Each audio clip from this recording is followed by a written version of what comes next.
Part of the way in which African Americans were kept as second-class citizens in America was by denying them access to guns. I'm Tracy Oppenheimer for Reason TV, and I'm here with Adam Winkler, author of Gunfight, The Battle Over the Right to Bear Arms in America. What was the launching point? What prompted you to write Gunfight?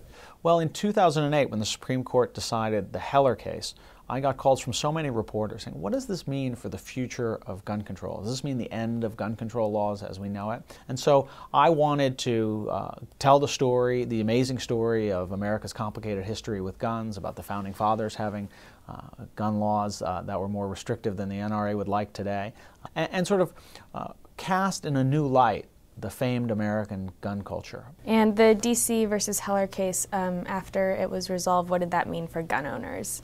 Well, it means that every gun control law now has to pass constitutional muster, has to go through the courts, and has to be ruled to be constitutional. By solidifying the right to bear arms in the American Constitution, it provides a way that we can sort of break the political stalemate over guns. And you mentioned the NRA. I know you said that the NRA didn't want the Supreme Court to make a decision even if it would be anti-gun control. Why would that be?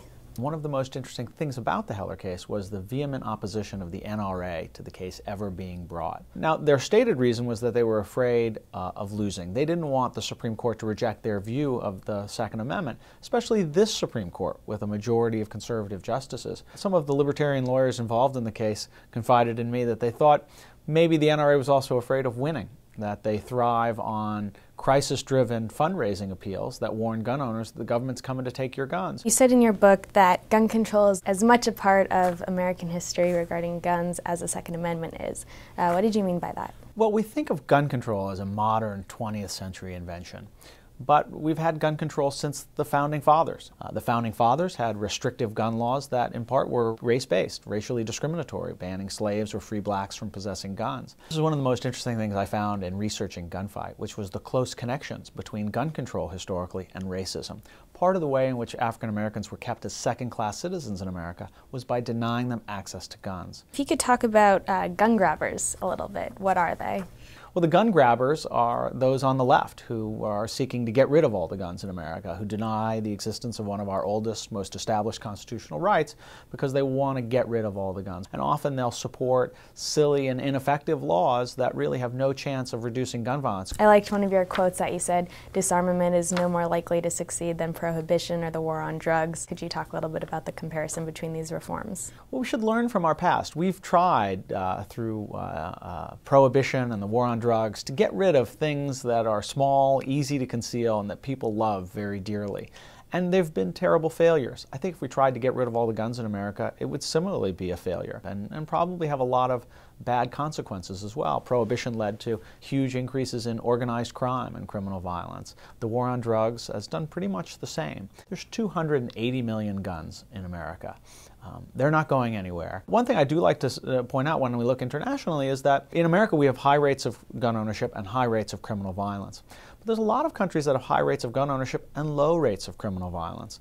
Switzerland, Israel, countries that have very low rates of criminal violence. I think America is a violent society not because of our guns, but because of our culture.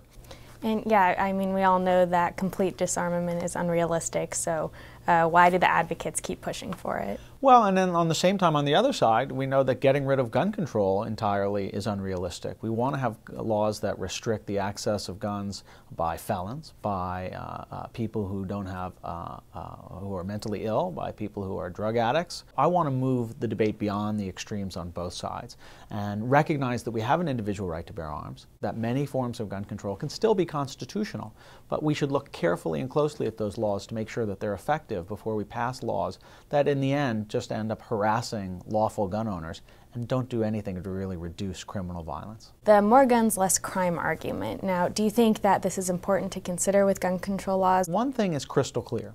We've had 30 years of liberalization of concealed carry laws, and we've had 30 years of drastic reductions in criminal violence.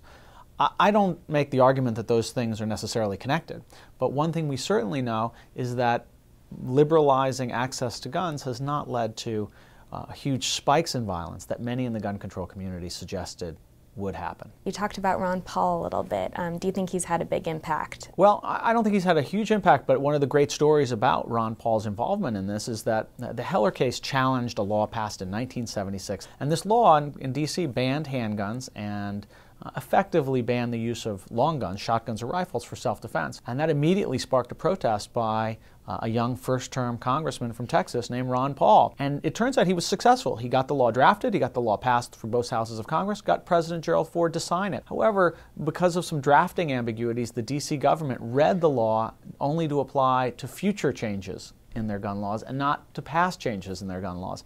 And so they basically just ignored that federal law. Well, thank you so much again for coming in. For Reason TV, I'm Tracy Oppenheimer.